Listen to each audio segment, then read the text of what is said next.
So hello everyone, and thank you for joining today's Success Talk. My name is Lori Bender, and I'm a holistic health coach and integrated health practitioner. It's the start of a new year and the time that so many of us want to start new habits when it comes to our health.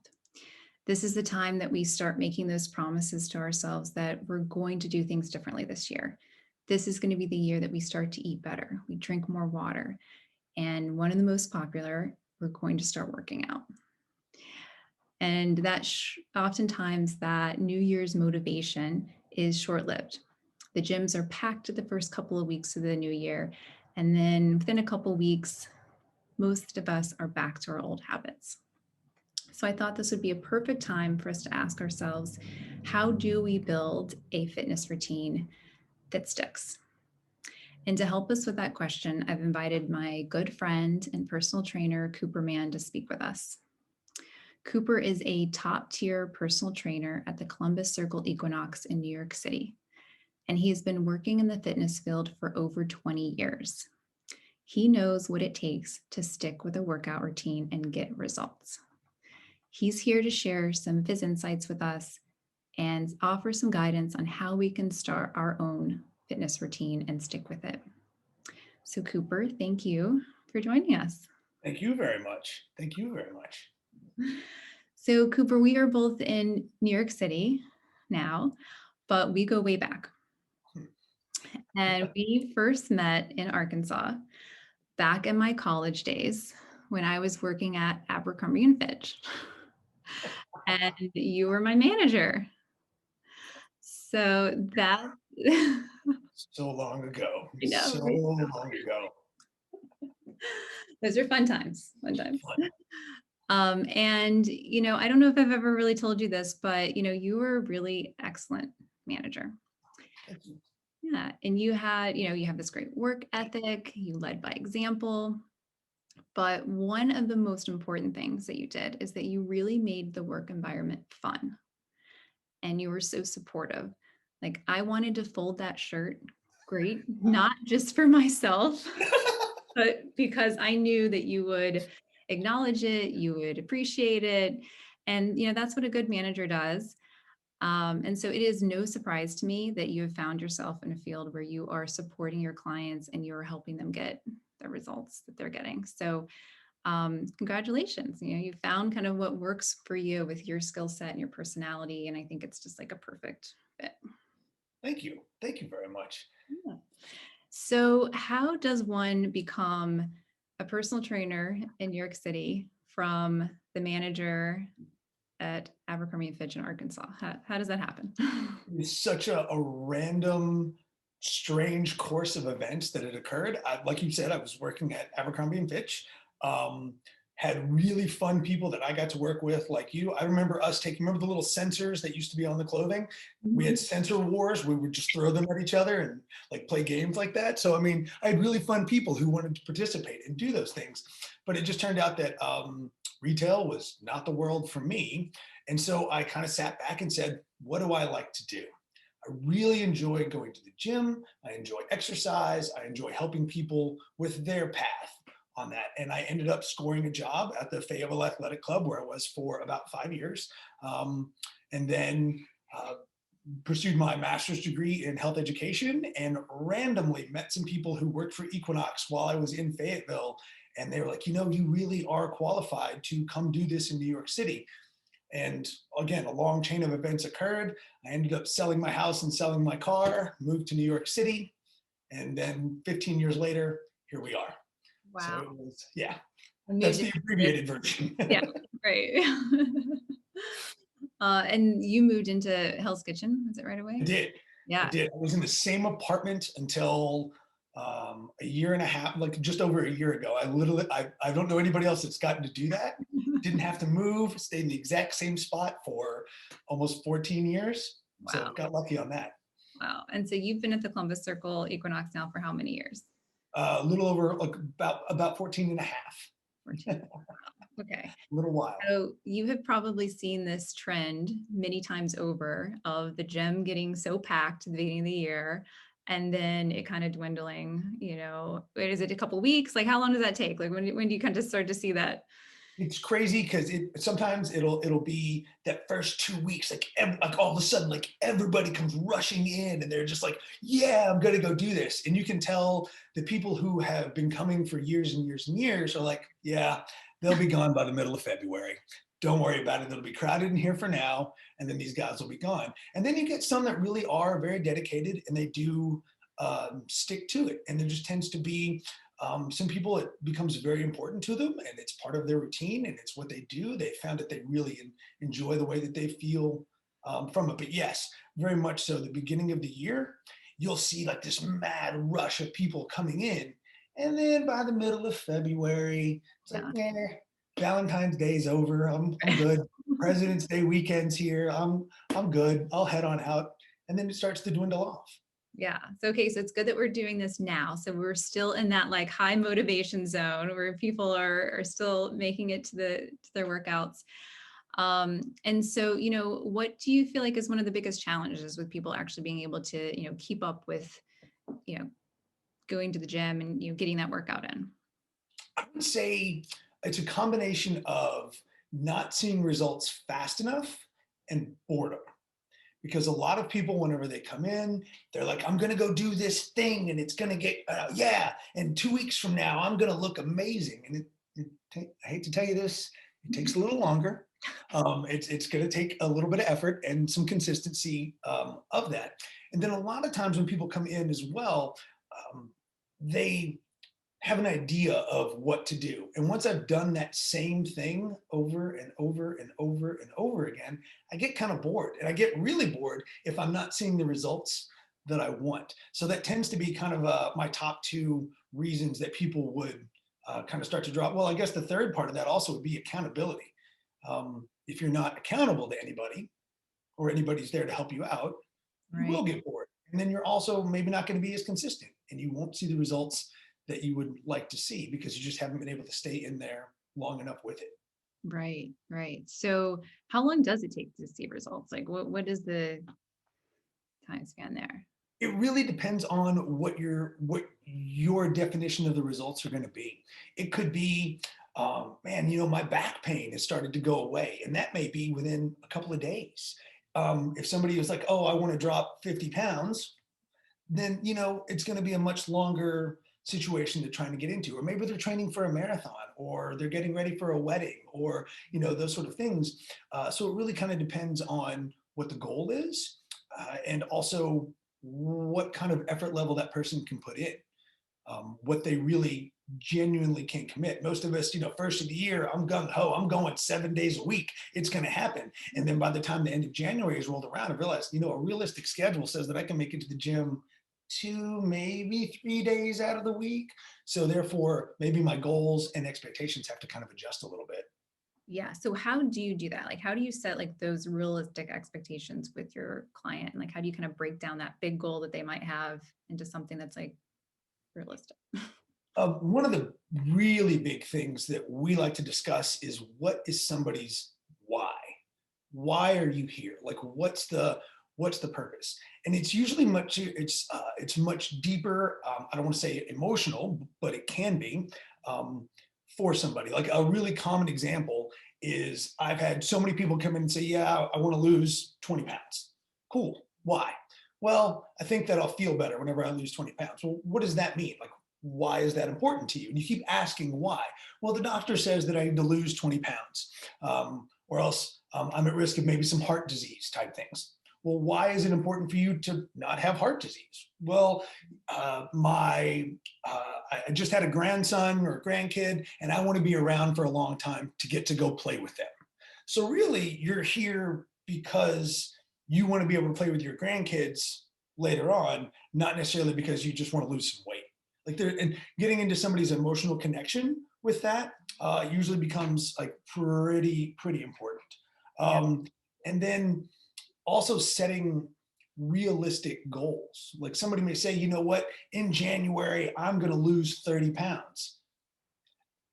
When you do the math, that's, unless you really genuinely have 30 pounds to give, like on the old show, The Biggest Loser, those sort of things, which wasn't even real weight that those people were losing, that might, it becomes almost disheartening at the end of the month when you're like, oh, I only lost 7 pounds. You lost 7 pounds. Congratulations. Like you should be excited about that.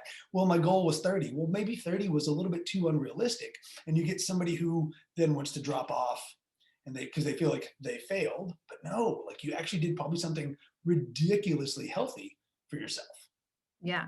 No, absolutely. Yeah. And the why is so important. I'm so glad you brought that up because that's something that, I always go through with my clients. Like when we start working out, like the first session, we go through, okay, what's the goals? And then for every single one, we dive into why is this important?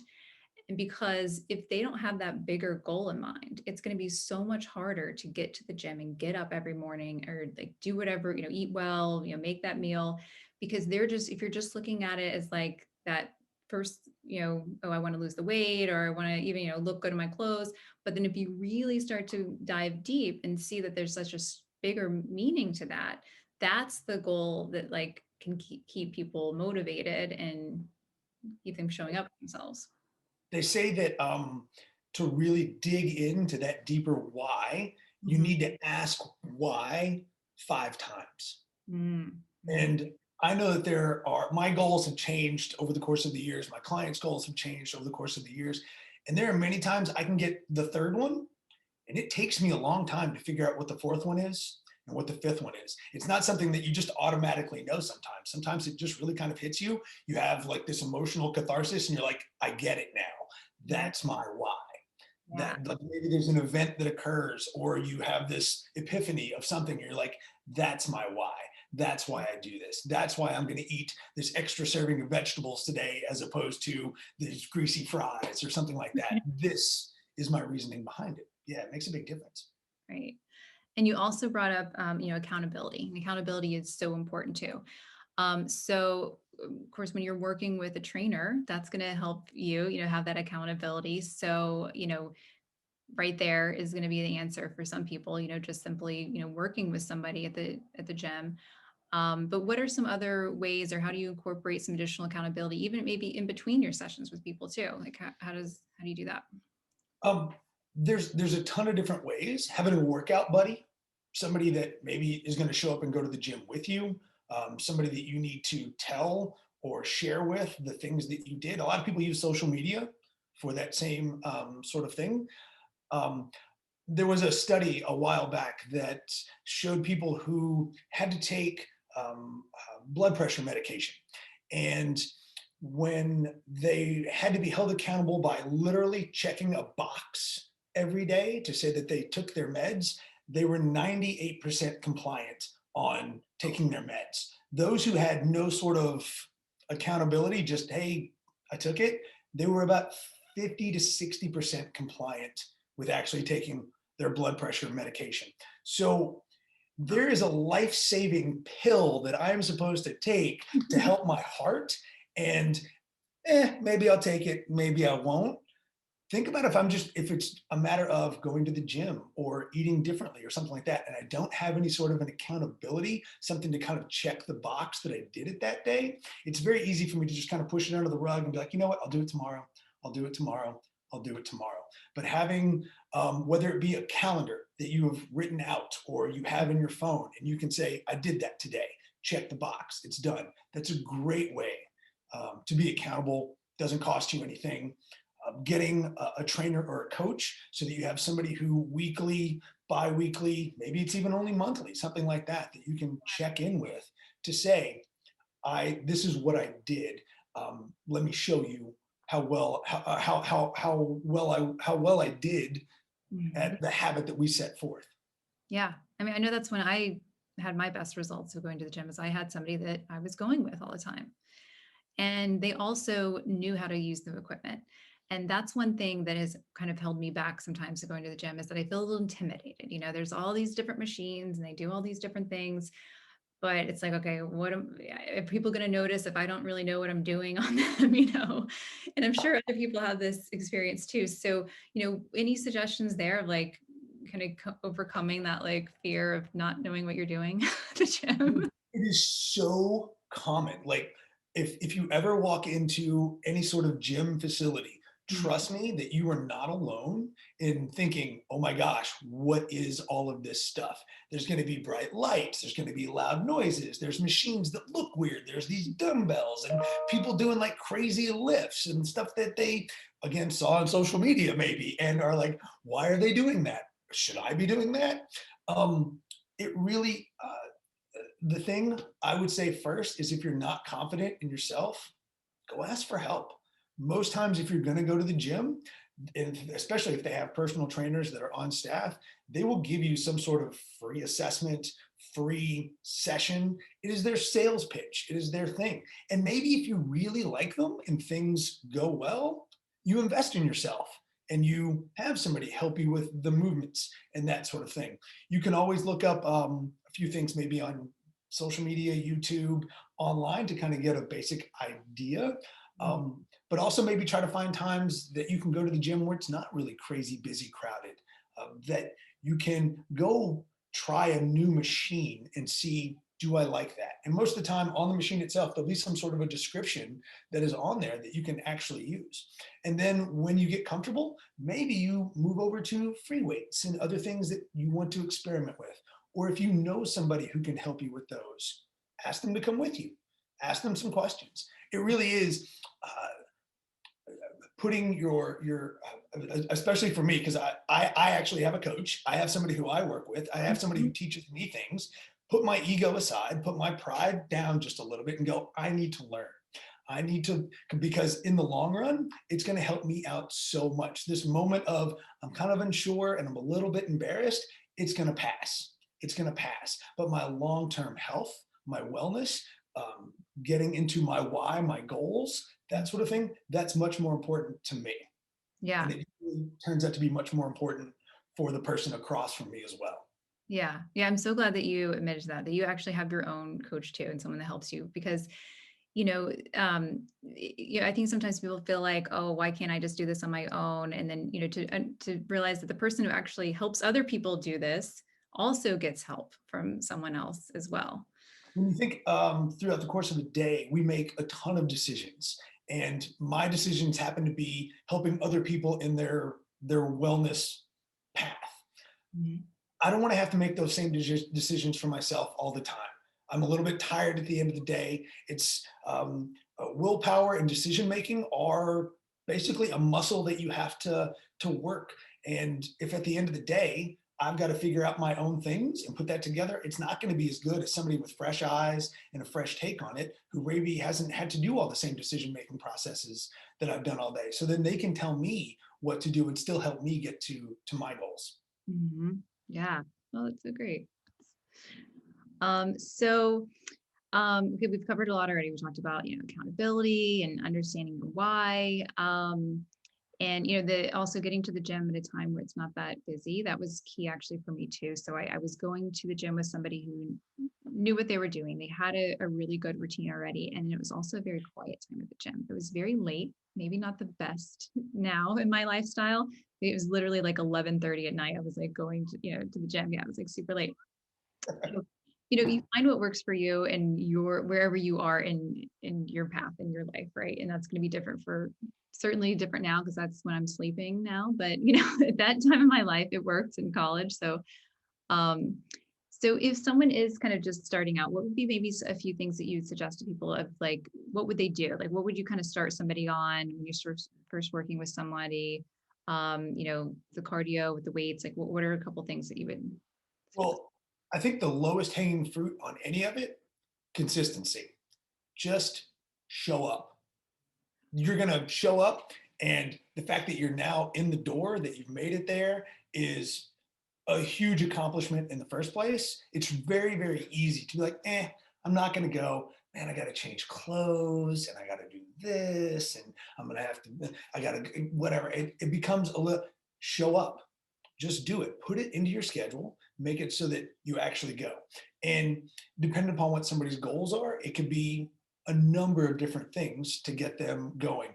But if you feel comfortable with, you know what, I think walking on the treadmill might be the best thing for me today. Great. If you can be consistent about doing it, wonderful, because if I'm walking on the treadmill, I'm not putting a whole lot of stress on my joints. I'm actually getting some cardiovascular work in. Believe it or not, you're probably burning a decent amount of fat while you're on that low intensity type of an activity. And it's, getting you moving. Living in New York City, I walk everywhere. So for me personally, getting on a treadmill may not be that beneficial. For somebody who drives to most of the places they have to do, if they have a long commute, maybe they're sitting on a train or something like that, just getting up and being on something that's going to get you to move is going to be great. That would be the first thing that I would say, is just consistency about going. Then determine what it is that I'm going to do whenever I'm there. What do I feel comfortable doing? Do I know how to use the machines? Okay, great. What machines do I know how to use? Maybe I'll go try some of those out. And I'm definitely going to underestimate what I'm capable of doing, because I'm not the person I used to be 20 years ago who, ran sprints and I was bench pressing this and I was squatting that. Yeah, we're older now. I'm not the same as I was before. So maybe kind of underestimate what it is that you're capable of doing. Find what feels good and what you would enjoy getting to do, and then show up and do those things. And then again, like the accountability part of it, knowing that uh, you're going to have somebody that hopefully is friendly to you, whether it be a friend, whether it be somebody you hire, those sort of things to help you along that path.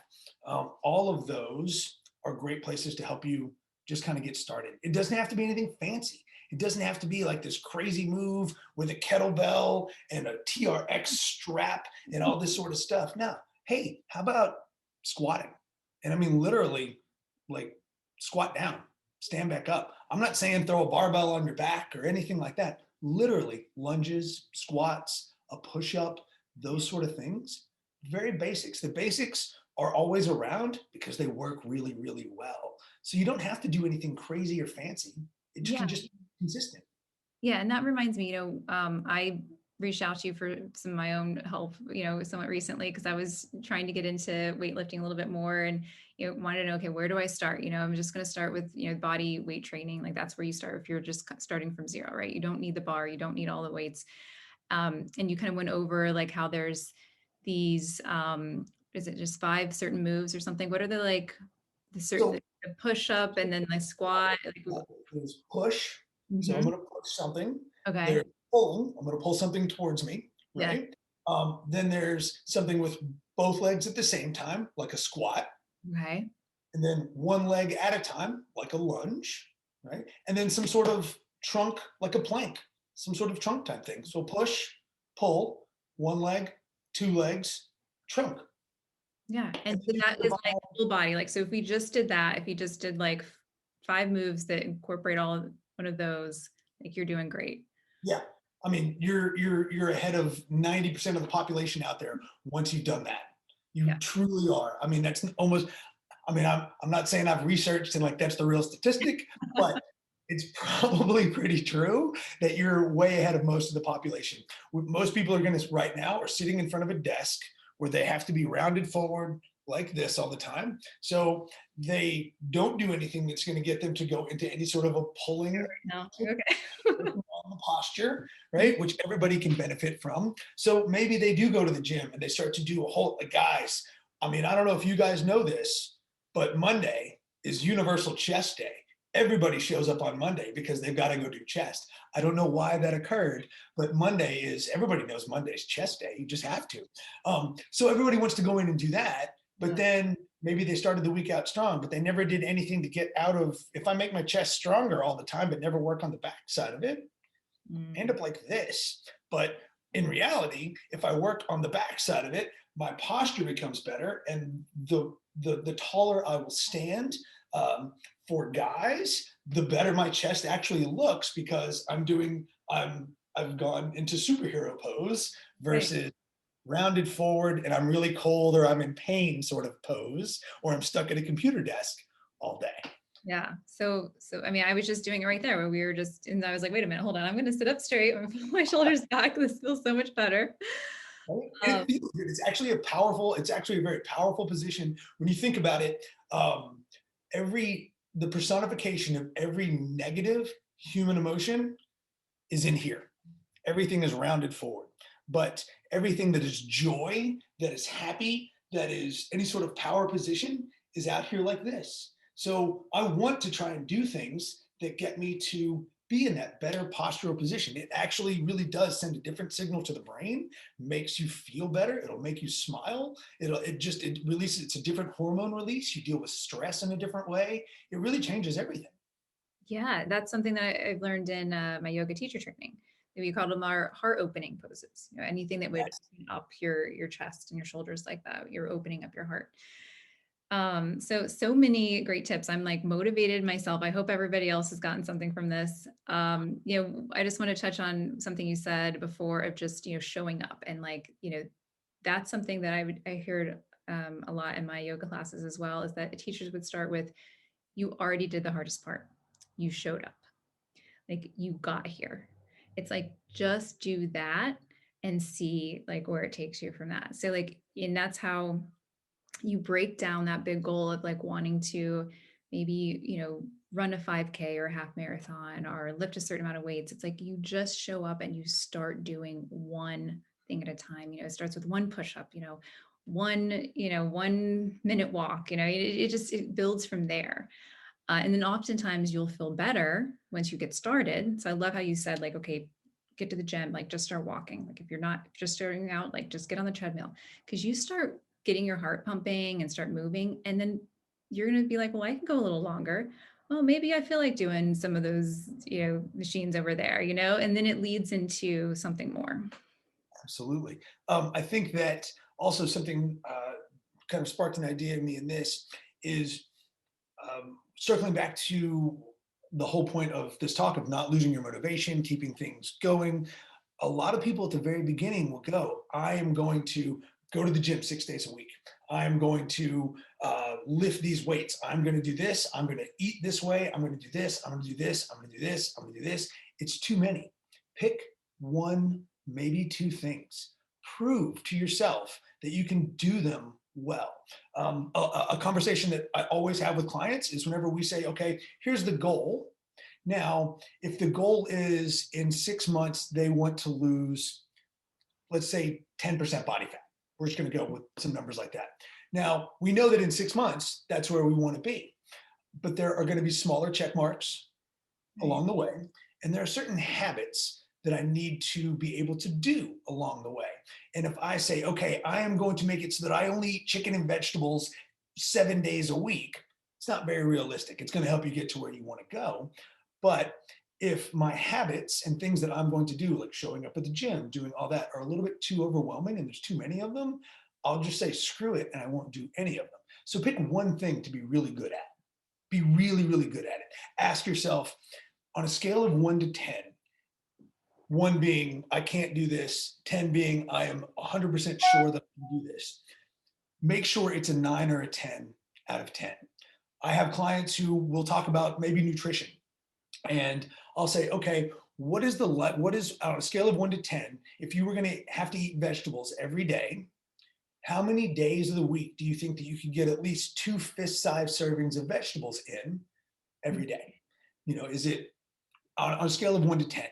And if somebody says, well, it's only like about a 6, that I think, okay, what do we need to adjust so that goal now becomes 9 or 10 out of 10? Well, I don't think I could do it every day, but I'm a 9, I'm a 10 out of 10 that I could do it 3 days a week.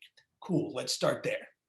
And then if you get more than 3 days a week, bonus. That's awesome. You're doing nothing but great things to help you get to where you want to be. It doesn't have to be perfection. You can be, this is where I am, this is where I want to get to, and there's a lot of gray area in between. And as long as you're taking small steps to get to the other one, you're making progress. And that really is the thing. It's just got to, but you've got to have that little bit of accountability so that you know that you are actually making progress. But it doesn't have to be 20 different things all at the same time trying to do it. Pick one, master it. Once you've gotten really good at that, layer on something new and then master that. And then layer on something new and then master that. And keep going and prove to yourself that you're able to do those. And then you start to realize, like, I've made these really small incremental lifestyle changes that really weren't overwhelming, but those small changes are going to make a huge difference as you move down the road. There's a great book called Atomic Habits. If you haven't read it, great book, but it really talks about just really small changes. We want to see instant satisfaction, instant gratification. I want it now. But if you really think about the things, the not so sexy things that I need to do for my health and wellness, I really won't see results on that for a little while.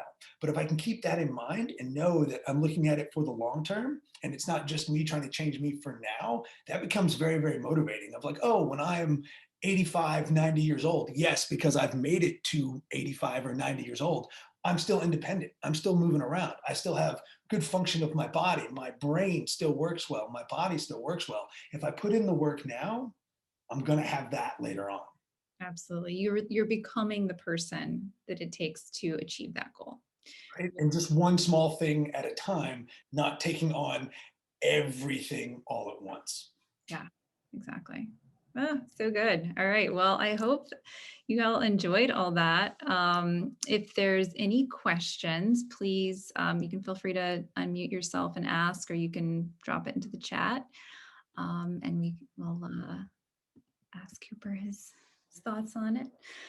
But that was really fun. Thank you. Thank you. That was actually, it's great. I love getting to talk about it.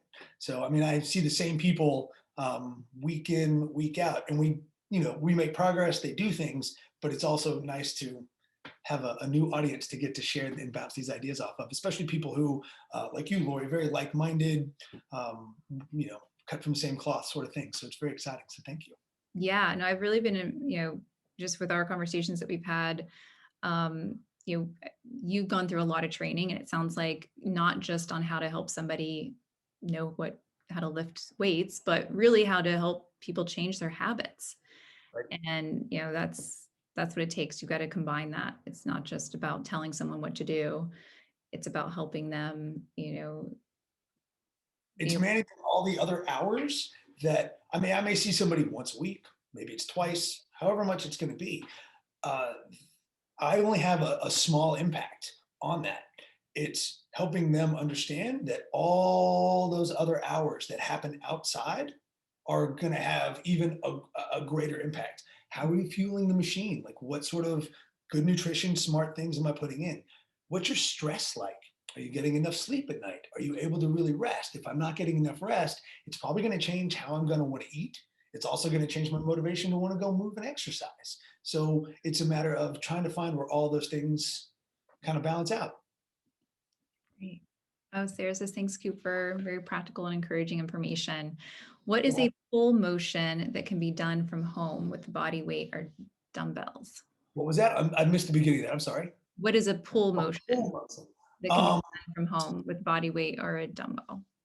a pulling motion, the hardest part of that is it's actually kind of difficult to find something to be able to do. But any sort of like bands, Mm. anything that you could get yourself to pull back on really are typically the simplest thing. And bands are really, they're anywhere from $20 to maybe $40, and you can attach them to usually a railing, a doorknob. Some of them have a little extra piece of material in the end that you can put them into the door frame. And then whenever you shut the door, it actually locks it kind of into place. And you're just pulling back. I have some of those. Like, can I also just put it on like my feet? Like if I put my feet straight out and I like hook it on my That'd be a great way. Absolutely. Yeah. If work? you were sitting on the floor and you had your feet out in front of you and you hooked it around the bottom of your feet and you were just trying to Yes, pull. that's what I, yeah. Yeah. Or, if you trust somebody to be your partner, they Mhm. can hold the other end of that while your trust is, because once that slaps, it hurts.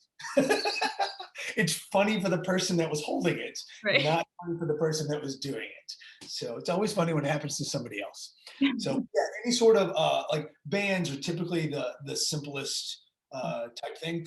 I I've seen too many videos of people failing with like the pull up and chin up bars. So I'm not a huge fan of those because, and also they can do some damage to your Yeah. door frames as well. But just finding like those rubber bands and just being able to do those for pulling motions.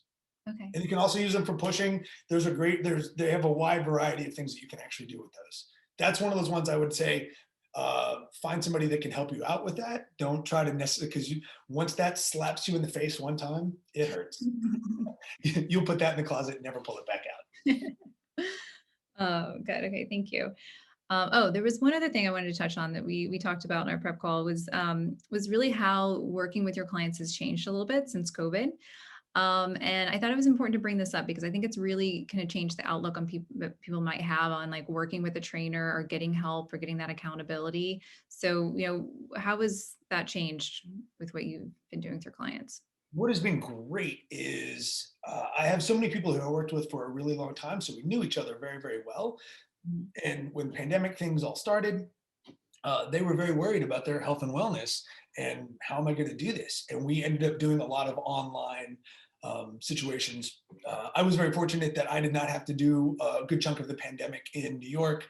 I have family that lived in Florida, and so I got to spend most of it in Florida in a big house in a big yard with a dog, and it was wonderful. So I hate to say it, I actually had a really pretty good pandemic. Sorry. It was quite nice. But I did a lot of virtual sessions with clients this way. And now that I would say at the time, from Florida, it was 100%. I wasn't doing anything in person. It was all like this. Then whenever I came back to New York, I would say maybe 20% was in person, 80% was virtual. And I would say now maybe it's about 10% is doing some of the virtual things and most of it's in person. But the great part of that is when people now go on vacation or their schedule has changed and like, hey, I'm not going to make it down there today. They know this is an option. It's not like, oh, okay, I guess I'm not going to see you this week. No, Oh, what yeah. we're going to do is we're going to make this adjustment and we're going to do this from your living room or maybe because Equinox is a chain of gyms, they're going to be closer to another Equinox that's more convenient for them. And I'll be sitting in an office at Equinox. They'll be at another Equinox and they know me. I know them. They know, okay, we're going to go get these 20-pound dumbbells. We're going to go do this. We're going to go do that. And I can instruct them from there. And so we still are able to keep them moving forward, but not necessarily have to be in person all the time. And we didn't realize that that was going to be kind of a thing is that when people still go on vacation, maybe there's a little bit of a time zone change, but we can still make it so that you're going to get your work in, you're going to still keep moving towards your goals, that sort of a thing. Yeah, that's great. I loved hearing that. I thought it was so neat that you could still, keep up with your workouts with people, even though because that was the biggest thing I'm sure that held people up when their schedule changed or they went traveling, then all of a sudden they weren't going and then they kind of got out, out of the habit. So, and then also just that's an opportunity for somebody that, if for some reason you can't get physically to a gym, you could look for somebody that can only just meet with you virtually if that's the way it has to be. And there's so many opportunities for that, not just, Equinox trainers, but, there's lots of different, ways you can link up with somebody that, can do that for you. So, Absolutely. mine too. So let's see. Renee says, thank you, Lori Cooper. If you're going to the gym, is there a more ideal time to go before work versus after work? Great question. And there actually is a whole lot of debate about that. You can look at it from a science level of they say that it's actually more beneficial for you to go in the morning because then you're going to be burning calories throughout the course of the day and all that sort of stuff. But when do you feel like you'd be able to be consistent about going? Really is kind of the better question. Some people will say they sleep better if they go in the evening and really wear themselves out and then they go to sleep. But some other people will say, you know what, it gets me too fired up and I can't fall asleep at night. So then those people would need to go in the morning. Some people have to be at their desk way early or they have early meetings. So before work is not really an option. So from a science standpoint, from the research that I've said or that I've read, it says it leans more towards going before work, Mhm. but that's if that fits your schedule. If that's in a study, that's what that shows. But if it doesn't work for me and I can't be consistent about going, then it's pointless. And it's whenever is going to be best. Some people want to go before work. I happen to work with a lot of people who can go in late to the office or they can take a break from the middle of the day. And as long as the work is getting done, it doesn't matter what time that they're there. So they go in the middle of the day. It's their lunch break, or they're like, hey, I blocked this time off in my calendar, and they'll go. So doesn't necessarily have to be before or after work, whatever can be the most consistent for you. really is going to be it. And it may be a combination of both. Maybe on Monday is your crazy busy day. So maybe I can't, if I was going to try and go on Monday, I can't go until after work. But on Thursday, I don't have to be anywhere till 9:30, 10 o'clock. So therefore, maybe I'm going to go before I go to work. It really will just depend on the person. Okay, great. Okay, good. All right. Well, I think we answered all the questions. Anybody else have anything you want to ask, or you said you guys can unmute if you want. No? Okay. Awesome. I could ask one, Lori. Oh, Yeah, you had mentioned Cooper. Thank you. This is great. Was just you were talking about asking your why 5 times, right? Like when you're working with clients, and just wondering what your process is like. As we're talking about this sort of New Year's, how what is that like? Like how does that look like for you in terms of like readdressing the why with people? For yourself or for people you're working with to kind of get to those various layers for people. That was really interesting. Yeah. Thank you so much. Yeah. Good question. Um, we tend to, whenever we start doing, like, say, an assessment process of meeting with a new client, meeting with a new person, and going through and asking those questions, it we're not usually on the gym floor. We're usually in a quiet space where we can actually have a conversation. And then whenever we revisit some of those things, we're also more than likely in a very quiet place. And so it's easier to kind of think about it. It's also less likely that somebody is going to hold back a little bit because there's so many other people around, and they start to give you really good information. And then that information, once they have decided that they want to share that with me, as we're moving through our workouts or their homework or that sort of a thing, bringing it back up and just kind of saying, hey, remember, this is going to help you get to this position. This is going to help you get to that. We're not doing these activities because I think it's funny. We're not doing this activity because I'm mad at you. I'm doing it because you told me that, like I said before, playing with your grandkids is the thing that's going to be important for you. So if I say, I want you to practice at least 2 days out of the week where you're going to stand up, and I want you to lie down on the floor totally flat and then stand all the way back up. I want you to do that 10 times for me, 2 different days. This is why I want you to do that, because believe it or not, probably playing with your grandkids, you're going to need to get down on the floor. You're going to need to be able to move around well. You're going to be able to need to do those things. It makes it so that they know I heard them. And not only did I hear them, but I heard them. Does that make sense? And then yeah. you have that kind of connection with them. And when they know that they have been heard, they're willing to work so much harder, and knowing that I am putting forth the effort to help you get to your goals, not help you get to my goals for you. Mm-hmm. That's so great. And so when you go through that process, a lot of times you're verbally asking them Mhm. like going through that. And when Yes. you're doing it on your own, are you verbally going through that with your own coach, or are you like maybe like writing it out, or like how if someone was going to do this on their own, is it better to go through it with a friend and talk through it, or journal it, or like how? It depends on how comfortable somebody is. Like I'm actually typically a very quiet, introverted sort of person. Believe it or not, working in the industry that I do, you wouldn't think that, but I really am. And it helps for me to write it down. And then, I'm in like my little home office sort of space. I may talk to myself about it out loud because then I can hear it. I've seen it on paper. I know what it looks like. And then once I've said it out loud, it may sound very different, or it may lead me down a path of that's my next why. That's how to do it. So being able to just kind of usually the first three, very easy for me to get to. And then it may take me a couple of days, if not weeks, to come up with that fifth one. But having it written down and being able to remind myself, and I'm able to revisit it, I might get the next one and then get the next one. And just, maybe it's some people like to meditate and do those sort of things. And believe it or not, it may be while you're meditating and thinking about that, it just kind of hits you. And now you've got it on a piece of paper next to you. Or it may come in a conversation with somebody like you, Lori, that maybe you asked the right question the right way and they hadn't thought about it before. And suddenly go, oh my gosh, I never thought about it from that perspective. I see it now. And then therefore it comes to them. So for me, it helps to just write it down and then I talk to myself. But for other people, having that conversation and somebody else sitting across the room and being able to ask them maybe the right question at the right time is the best way. Yeah. Okay, perfect. Great. Thanks. Great questions. All right. Well, okay, I know we've gone over. I want to keep it about 30 minutes. And so we're,